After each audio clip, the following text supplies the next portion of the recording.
জুবিনদাৰ আশাৰ হেপাহৰ ৰৈ ৰৈ বিনালে চাবলৈ চাগে আপোনালোকে গৈছে ন ময়ো যাম সঁচাকৈ জুবিনদাৰ বিহীন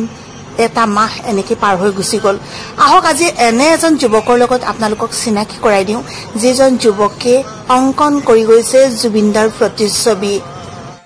এয়া মই মোৰ নিজৰ বাঘৰত বহি আছো বাভিন্দুৰ ঘৰত সোণাৰীত আৰু বাইদেউহঁতৰ এটা ভাল খবৰ আছে সেইটো মই বেলেগ এটা ভিডিঅ'ত নিশ্চয়কৈ দিম ইয়ালে আহোঁতে হঠাতে মই ভাইটিজনক লগ পালোঁ ইমান বেছি ভাল লাগিলে যে তেওঁ ৱাল পেইণ্টিং কৰে কথা বতৰা পাতি পেলাই গম পালোঁ লাহে লাহে লাহে লাহে তেওঁৰ দুটামান ভিডিঅ' চালোঁ তেওঁ ভিডিঅ' কেইটামান ইয়াতে নিজে দি থৈছে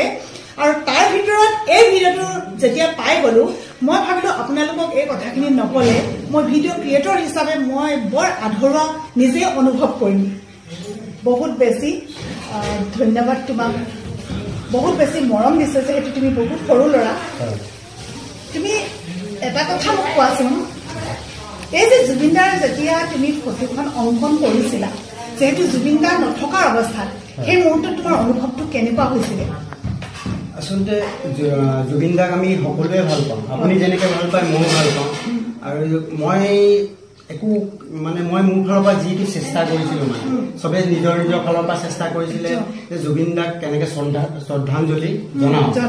মোৰ ফালৰ পৰা মানে মই এটা মনত এতিয়াও মই কোনোবাই যদি মোক কয় সামাজিক জেগাত মানে জুবিনদাক আঁকিব লাগে তো মই কোনো ফিজ নোলোৱাকৈ মই আঁকি দিম আৰু তেনেকৈ মই বহুত জেগাত আঁকিলোঁ আৰু সেইটো শ্ৰদ্ধালে মই মানে আঁকি গৈছিলোঁ প্ৰথম মোৰ গাঁওখনত মই বনাইছিলোঁ আৰু নেক্সট বনাই গ'লোঁ আপোনাৰ যিটো এইটো ভিডিঅ'টো চালে আপুনি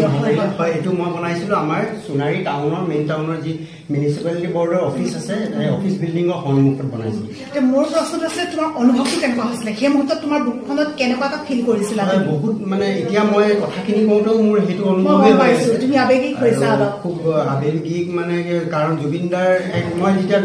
ছবিখন বনাই আছিলোঁ যে সেইটো মুহূৰ্ত আহি আছিলে আৰু কেতিয়াও আমি জুবিনদাক মানে কেতিয়াও আমি এইখন মঞ্চত দেখি নাপাওঁ বিহু মঞ্চত যি নেকি আমি যেতিয়াই সোণাৰীলে জুবিনদা আহে বোকা পানী আমি খচি হ'লেও জুবিনদাৰ গানত আমি আচলতে কেৱল জানা সোণাৰী বুলি নহয় বিহু মঞ্চ বুলি ক'লেই জুবিনদা আমি আমাৰ কাৰণে বিশেষকৈ মানে চেপন ওচৰ হয় চেপন বিহু বুলি ক'লে মানে এটা পপুলাৰ মানে সেই সময়টোত চবেই ঘৰৰ কাম বাদ দি লৰাই ক'ৰবাত থাকিলেও ঘৰলৈ আহি চেপনলৈ চাইকেল মাৰি হ'লেও যাব বাইকৰটো কথাই নাই কিমান ইখনৰ পিছত ইখন বাইক যায় আচলতে আমি এইখিনি মুহূৰ্তত কি ক'ম আৰু বেলেগকে বহুত বেছি দুখ পাইছোঁ নাজানো জুবিনদাই কেতিয়াবা ন্যায় পাব নে নাপাব কিন্তু আমি আশাবাদী যে জুবিনদাই ন্যায় পাব আৰু জুবিনদাই ন্যায় পালেহে আমাৰ সকলোৰে অন্তৰখনত কিছু হ'লেও আমি অকণমান শান্তি পাম সঁচাকৈ ময়ো বহুত আশাবাদী জাষ্টিছ ফৰ জুবিনদা আৰু মানে আশা ৰাখোঁ যে সোনকালে হওক এই শব্দটো যে আমি ক'ব পাইছোঁ যে জাষ্টিছ ফৰ জুবিনদা এইটো আচলতে আমাৰ কাৰণে বৰ দুৰ্ভাগ্যজনক কাৰণ এনেকুৱা এজন হিয়াৰ আমঠুৰ কাৰণে এনেকুৱা এজন শিল্পীৰ কাৰণে এনেকুৱা এটা সত্তাৰ কাৰণে আমি চিঞৰিব লগা হৈছে যে ন্যায় দিয়ক নাজানো আমি মাত্ৰ ক'বহে পাৰোঁ আমাৰ হাতততো বেলেগ একো নাই বাকী সকলো আমি ভগৱানৰ হাততে এৰিছোঁ বাকী তুমি আগবাঢ়ি যোৱা আৰু শেষত যেহেতু প্ৰথমত মানে বেলেগে নাম সোধে মই তোমাক শেষত কৈছোঁ যে তোমাৰ চিনাকিটো তুমি অকণমান নিজে দি দিয়া হয় মোৰ ভাল নামটো হ'ল মহম্মদ মুস্ফিকুৰ ৰহমান মুজিদ আৰু সকলোৱে মোক ৰিচ চামান বুলি চিনি পায় আৰু মোৰ আইডিটো ৰিচ চামান বুলি আছে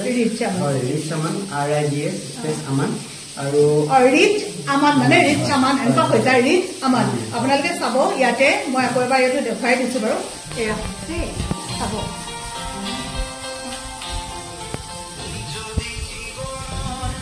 গানটো শুনাৰ লগে লগে বুকুখনত এটা মানে বৰ বেলেগ ধৰণৰ বিষাদে আৱৰি ধৰে জুবিনদা বিহীন আজি ইমানকেইটা দিন এনেকৈ পাৰ হৈ গ'ল আশা কৰিম জুবিনদাই যিখিনি দেখুৱাই থৈ গৈছিলে সেই আদৰ্শ সদায় জীয়াই থাকক আৰু এইটো আপোনালোকে সাক্ষাৎকাৰ বুলি নল'ব যিহেতু মই ইয়াতে পাই পেলাই মই এইখিনি কৰিছোঁ মই নেদেখালে বৰ আধৰুৱা যেন লাগিব সেইকাৰণে আচলতে তোমাৰ পৰা জানিবও খুজিলোঁ কাৰণ তুমি এজন ৱাল পেইণ্টাৰ হিচাপে তোমাৰ অনুভৱখিনি আজি ব্যক্ত কৰিলা তেনেকৈ প্ৰত্যেকৰে অনুভৱ আছে প্ৰত্যেকেই কিবা এটাৰ দ্বাৰা জুবিনদাক জীয়াই ৰাখিব চেষ্টা কৰিছে আৰু আটাইতকৈ ডাঙৰ কথা কেৱল আমি নাহৰ পুলি ৰুলেই নহ'ব আমি কৰ্মও কৰিব লাগিব পুলিটো ৰুই পেলাই তাক জীয়াবলৈও চেষ্টা কৰিব লাগিব য'ত জুবিনদাই জীয়াব পাৰিব য'ত জুবিনদাৰ স্মৃতি জড়িত হৈ থাকিব অদূৰ ভৱিষ্যতলৈকে সকলো ভালে কুশলে থাকক নমস্কাৰ জনাইছোঁ ধন্যবাদ তোমাকো ধন্যবাদ দেই।